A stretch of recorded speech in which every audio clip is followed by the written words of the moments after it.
That's all we had, right? And no presents. We didn't have any presents or nothing. It was one of those kind of Christmases. We had no Christmas tree, no Christmas presents. It was, times were rough. Well, anyway, this particular night, we get a knock at the door, and these people showed up with these little tiny presents, probably maybe 2x4 boxes, little gifts. And we got so happy, and we opened them up, and they were little Tonka trucks. And to this day, I'm 56 years old now. This was 1968. I was 6 years old.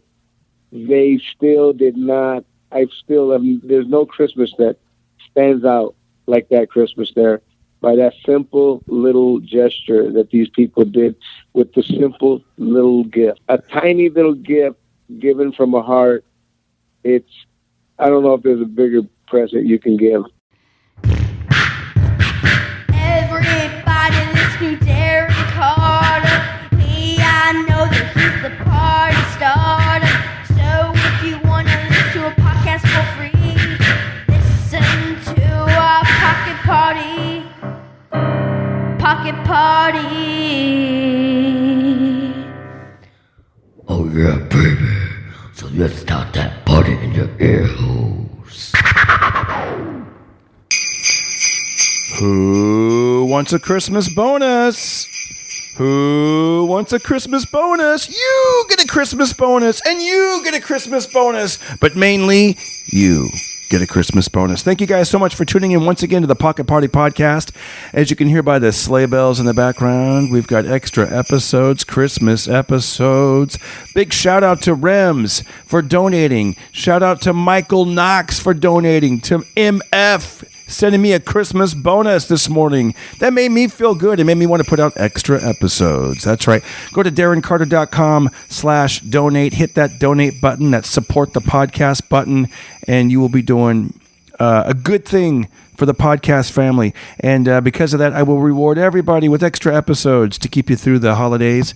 And want you guys to know I give you much love, and I appreciate everybody that's given a review on iTunes, shared the link, and just spread the word and spread the Christmas cheer. Are you still listening to the Johnny Sanchez episode? I put it up a couple of days ago, and I'm going to be pounding these out and getting them out there for you guys. So enjoy. Now start that Christmas party in your ear holes. And we're back. On the phone with me, I've got a good buddy of mine, an actor, Peter Lavecchia. You know him from Cheerios commercials. He was in Pitch. It was about a female baseball player, and he's in between auditions right now. He's on his way, driving through Brentwood, on his way to another audition. How are you, Peter? Good, Brian. How you doing, buddy?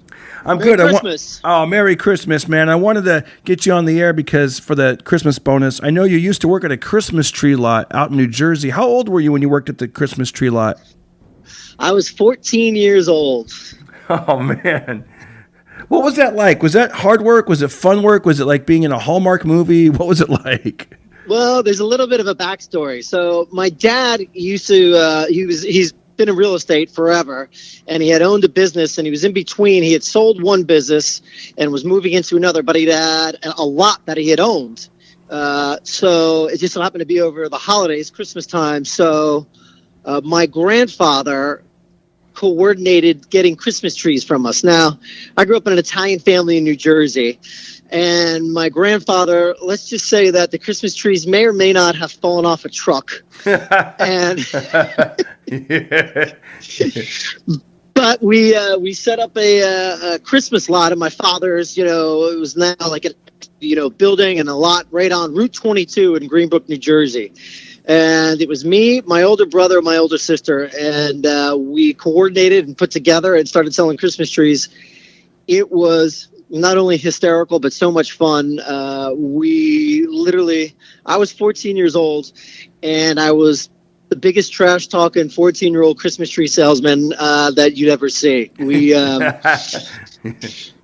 We had, since we got the trees at such a good deal, we wanted to have fun, and we priced them very low. So we would get through them and have fun and make some money in the meantime. But, it was funny. I was 14 and I had, 25, 30, 40-year-old guys coming with their wives and their, trying to shake me down. They're like, oh, well, you know, the guy down the street might be cheaper, blah, blah, blah. And I would just tell them, I go, do you want to waste your whole day going up and down the road looking for the best deal, or do you want to just buy a tree here? And literally every time I went into that little rant, somebody would pull up, get out of the car and say, you were right. And then I'd be like, look at the guy that I'd be talking to and say, do you want to be that guy, or do you want to get your tree now? That's awesome. And it was a blast. And we had problems with theft. You know, when we first opened up, people would come and steal the trees because it was right on like a kind of like a highway in Route 22 with just loaded with strip malls. So then my brother started sleeping overnight there, and like we had to set up rat traps. He had rats running across him on like oh the my desk God. he was sleeping on. Yeah. It was quite the ordeal. Thank goodness it was him and not me. So yeah. Yeah. Wow, that's cool. Did you have the whole Christmas music playing and stuff like that?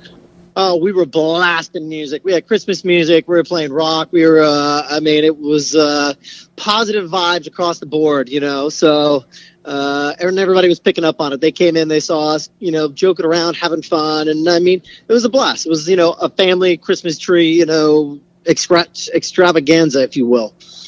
I remember the one year my wife and I we bought a Christmas tree, and we lived in an apartment building, and we had it tied to the roof of the car. And as we pull into the underground parking garage, we're like, "What's that noise? Oh no, there's a tree on top of our car!" No. Yeah, It ripped clean. yeah. Nah, I did okay. We stopped it in time, but there was about a good foot of like, "What's that noise? Oh no, the tree! We forgot about the tree up there." Well, you probably had to trim it a little bit anyway, so it was probably a good thing, right? Yeah, and I didn't realize how you really have to watch those trees. Like you got to put give it a lot of water. I think it goes through a gallon of water a day or something like that.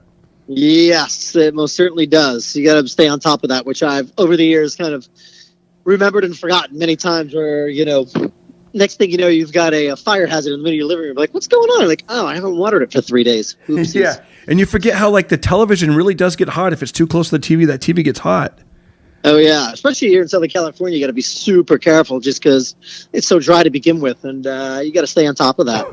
I remember one year my mother-in-law, we had the fake Christmas tree, but one of the big things about a Christmas tree is you want that Christmas tree smell. So she's like, "Oh, I know what I'll do." And by the way, she was taking some medication at the time and so she didn't have her sense of smell. But I go, "We like that Christmas tree smell." So she got like the air freshener from the car that looks like a Christmas tree. And she hung them all around the tree like ornaments. The only bad part is they didn't all smell like Christmas trees. Some smelled like peppermint. Some smelled like new car. Some smelled like pumpkin. Oh my gosh! It really smelled awful. So that's funny. That reminds me of probably one of my most gullible Christmas stories ever. So I'm the youngest of four, and considerably younger than the rest of my siblings. So one year. It was like right around the time, like, when you're growing up and you hit that age where you're like, yeah, Santa's not real anymore. Like, I don't believe in him. But like, you say that, but you don't necessarily believe it yet. You're just trying to be cool. Yep. So it was like that time of my life. And my brother and two sisters were like, all right, we are going to mess with him. So Christmas morning, I wake up, and as a joke, what my brother and sisters did, they took a pair of boots. They swished them around in the ashes in the fireplace that we had, and then somebody put them on, walked across the living room floor with footprints all the way to the tree, and then walked back to the fireplace. So when I woke up in the morning, I was like, "Oh my God, he's real! Oh my God!"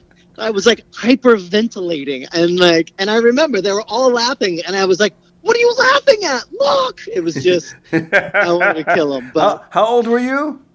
This was just 2 years ago. So,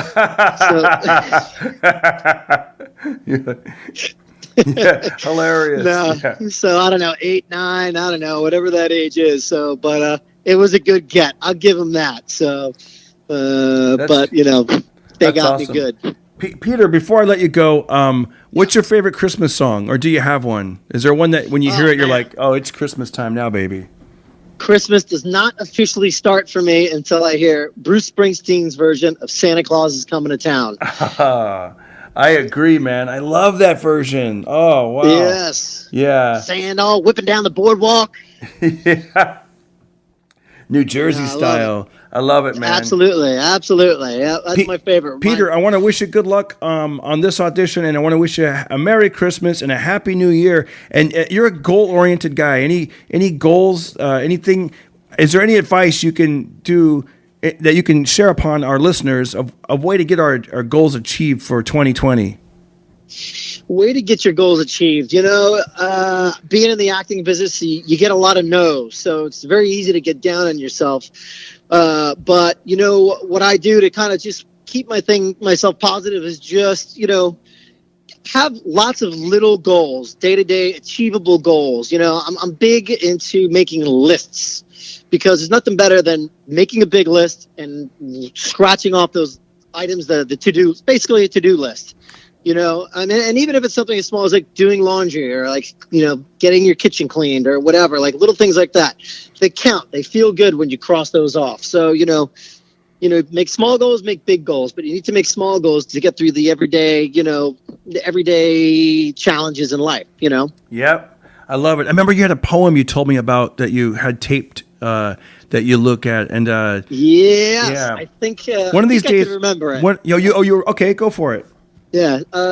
When things go wrong, when they sometimes will, when the road you're trudging seems all uphill, when funds are low and debts are high and you want to smile, but you have to sigh, when care is pressing you down a bit, rest if you must, but don't you quit. Life is queer with its twists and turns, as every one of us sometimes learns, and many a person turns about when they may have won had they stuck it out. Don't give up, though the pace seems slow. You may succeed with another blow. And then there's one more verse, and I am struggling to remember it, and it goes, I can't remember it. You know what, Peter? That was good enough, man. That was great. We'll rewind that and listen to that again when we need to remember it. Peter, beautiful. Thank you so much. Happy New Year. Thanks for calling in with the Christmas tree story. And where can people find you online on Instagram? Peter Lavecchia, Lavecchia, Peter Lavecchia on Instagram. Same thing on Facebook. And I hope to see you guys all there. And I hope everybody has a Merry Christmas, a happy holiday, and a happy and safe and healthy 2020. Man, thank you. And thank you for always being a supporter of the Pocket Party Podcast. I love when you take a screenshot or a video screenshot and you share the word, and it makes me happy. And I appreciate you, Peter.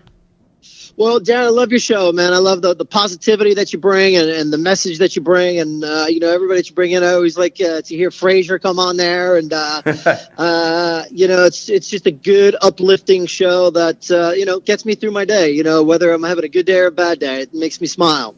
My man, Peter. Merry Christmas, and we'll talk to you soon. Thank you so much. Darren Carter, the party starter. Merry Christmas, brother. Take care. Thanks for keep me in your loop, brother. You got it, buddy. Thank you. That was Peter Lavecchia. Gosh, that was cool. Can you imagine sleeping at a Christmas tree lot? That would be fun. But then I don't know about the rats running around. That part might not be so fun. And also the fact that it's in New Jersey and you got human rats running around trying to steal those trees. What a story. Anyways, let's get back to the podcast. On the phone, we have Gilbert Esquivel, one of the most popular guests on the Pocket Party Podcast. Gilbert, great to have you back. Right on, man. Nice to be back. I love doing your show.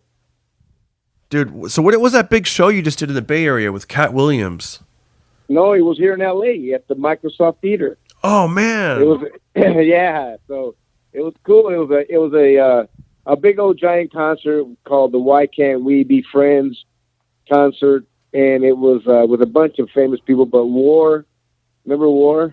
Yeah. Group War, Lowrider. They were the headliners. And so they brought me in to MC it. And then next thing you know, they told me Cat Williams was going to be my co-host.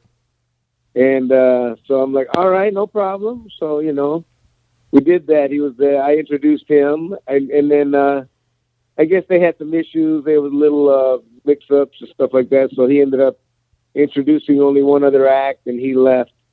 And I ended up doing his part. You're like, no problem. Turns out there was a problem. But it looked good on me because my thing is that I got to, made it look like I was up there more.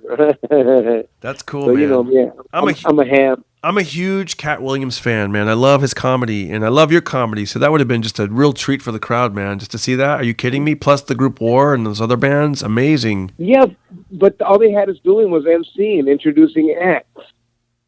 Oh, you know what I mean? We couldn't even do our jokes. We couldn't even do our comedy. But I did. I threw in some jokes. Me, I'm a comedian. I got to speak. And so before, as I was into, and I was like, I kept looking. They would rush you, like, hurry up, introduce the next band. So I'd throw little zingers in there, and keep an eye on the guy. Finally, they would try to wrap it up. And I go, all right, so I would just introduce the next band. yeah. And the Cat didn't get permission to tell no jokes, though. Damn.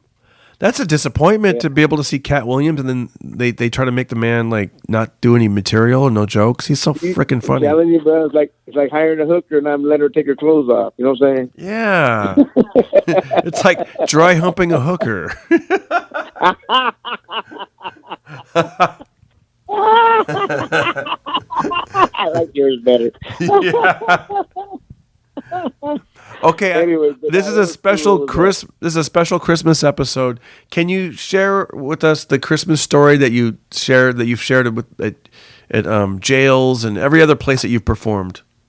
I share this story everywhere I'm doing a Christmas benefit or a fundraiser to buy presents for kids and all that. With the toy drives and all that. I always share this story. In 1968, I remember we had a tiny little 13-inch black and white TV. And on top of this TV, it sat on top of another bigger TV that didn't work anymore. And so we had this little tiny, I just remember this little tiny 12-inch green little plastic tree. Little, I don't even know what they call it. It was probably something you put on top of a desk at work. You know what I mean? Yeah, you like on your work desk. Yep. And that's all we had, right? And no presents. We didn't have any presents or nothing. It was one of those kind of Christmases. We had no Christmas tree, no Christmas presents. It was, times were rough. Well, anyway, this particular night, we get a knock at the door, and these people showed up with these little tiny presents, probably maybe 2x4 boxes, little gifts. And we got so happy. And we opened them up, and they were little Tonka trucks. Oh. Little tiny Tonka trucks. And to this day, I'm 56 years old now. This was 1968. I was 6 years old. They still did not. There's no Christmas that stands out like that Christmas there, by that simple little gesture that these people did with the simple little gift. A tiny little gift given from a heart. I don't know if there's a bigger present you can give. Man. You know what I mean? And I never have ever forgotten that Christmas. So little toys mean a lot to a little kid who doesn't have anything. That's amazing, man. It's the little things, the little gesture that someone did that. Little tiny little thing. I've had some wonderful Christmases. Don't get me wrong. I've had some beautiful, beautiful Christmases, but that particular one stands out. Dang. And that's why I always tell that story, because a lot of comedians that we donate our time to tell jokes for these different toy drives, and a lot of these people, they'll bring a little gift wrapped up, a little $10, $15, $20 gift. They don't realize that there's going to be a little kid getting that who's going to treasure that gift more than that $20 it cost. Yeah. Like those little Tonka trucks, they didn't cost more than maybe $5, I'm sure. Absolutely. Absolutely. But this kid never forgot it. Never forgot it. And here's the thing, me being as a Latino, a Mexican here, they were white people. And that's what I remember too. A little positive thing about, you know what I mean? Because you always hear negative stuff when it comes to race. You never hear the positive stuff. You never hear the good stuff. You know what I mean? But when you hear people say something bad against a particular race, and all you do is remember something good that they did to you, that act of love covers a multitude of sins. It really does. It's like, that's what I love about Christmas. It's the spirit of treating your fellow man with, you know what I mean? Like the good thing, and you're doing something good, and you're reaching beyond your, you know, like as they say on hip hop radio, beyond the color lines, you know? It's great, man. How boring would life be if we just hung around with people that looked exactly like us, that were our same age, that were the same? It's boring, you know? It's cool. It's cool. I like to have variety. Sure. I mean, my thing is with the spirit of Christmas is like, the spirit of Christmas is not, I guess it's the buying and the gifts and all that stuff. You know, people make a big deal out of it. You know what I mean? I think we're spoiling our kids by giving them all these expensive gifts.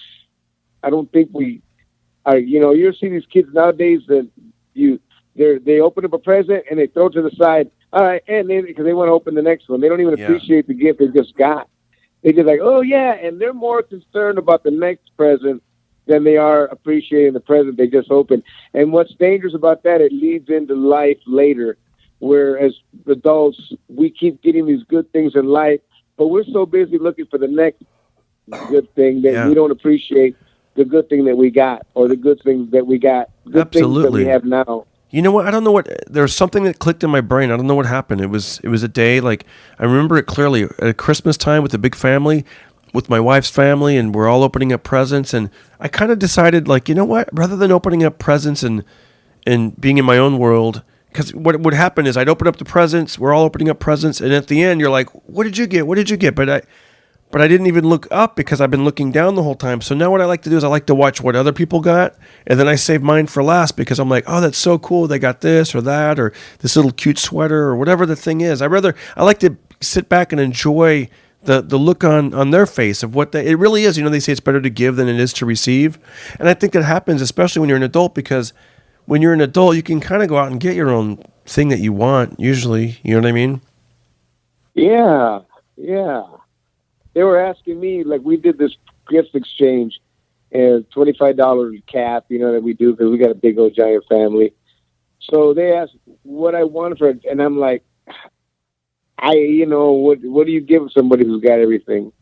You know what I mean? And what I mean by that is I got my needs. You know what I mean? Yeah. I have my TV, I got my car, I got my house. You know what I mean? I got a roof over my head. I got clothes on my back, food on the thing. That's basically, I'm good. You know what I mean? I'm good. So they asked me, what do you want? I'm like, what do I need? I don't really need anything. I got everything, but just give me a hat. I tell them, give me a football hat, a Detroit Lions football hat, and I'm happy. That's cool.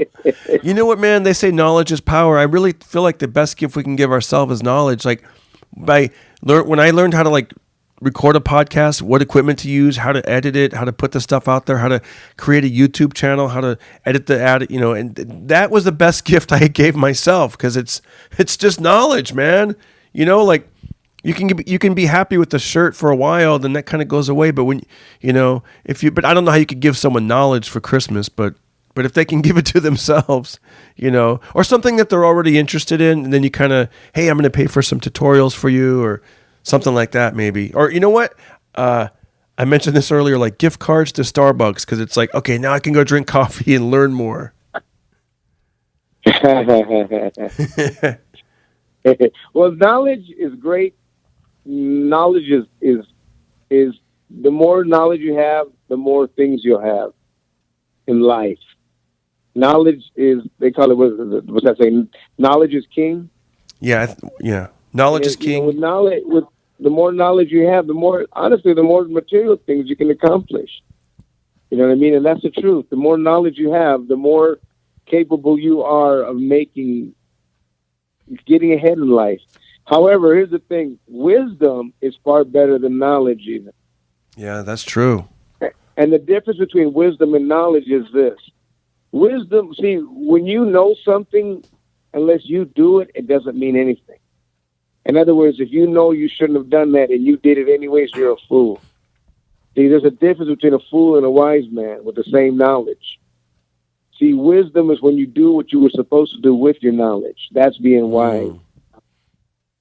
See, but if you know how to do a YouTube channel and you know how to do, and you don't do it, well, then guess what? You just wasted knowledge. You're a fool. Wasted days and wasted nights. But yeah, no, that's what I was saying. But wisdom is better than riches, man. You got to seek wisdom. You got to seek truth.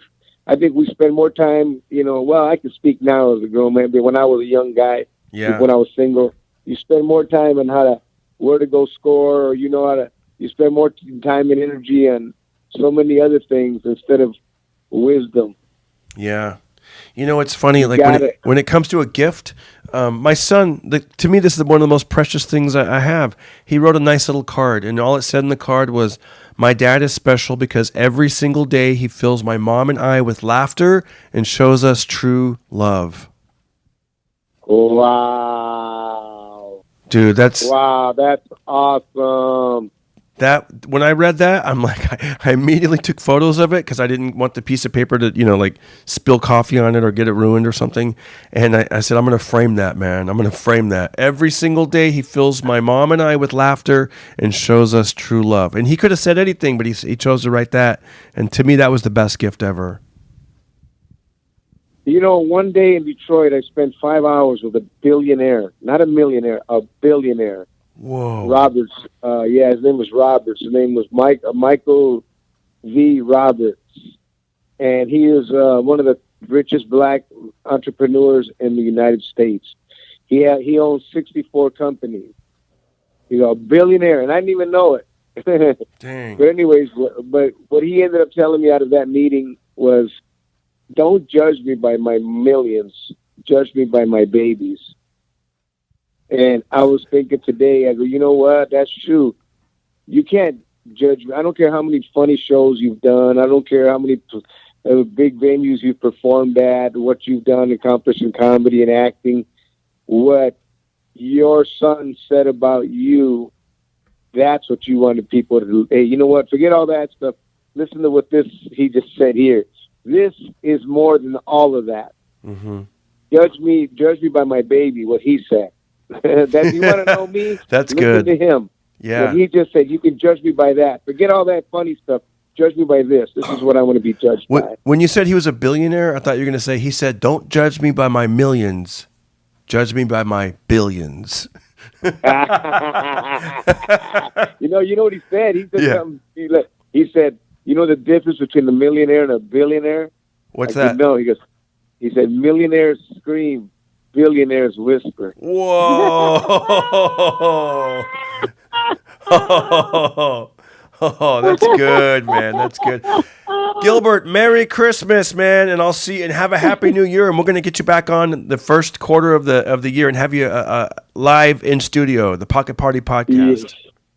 You got it, buddy. Thank you, man. Give my best to your family and have a great Christmas. And give little Austin a hug and tell him that was beautiful what he said. He's been looking forward to have you back on the podcast. He'll be excited to hear this. Right on, buddy. All right, you take care. You got it. Bye. Merry Christmas, everyone. Well, look at you. You made it all the way through, which wasn't hard. It was a short one, but man, very inspirational and fun. And we'll have more Christmas bonuses coming up. Once again, thank you for listening and going to the darrencarter.com/donate, support the podcast like MF did, like everybody did. I appreciate that. And it just keeps the lights on. It keeps the motivation happening on my end. And really, it just, the goal is to one day have a big studio and, taking this thing to the next level. But until then, guys, thank you from the bottom of my heart. And remember, don't hurt nobody. Don't hurt nobody. And be careful. Happy holidays. Everybody listen to Darren Carter. We all know he's the party starter. So if you want to listen to a podcast for free, then listen to the Pocket Party.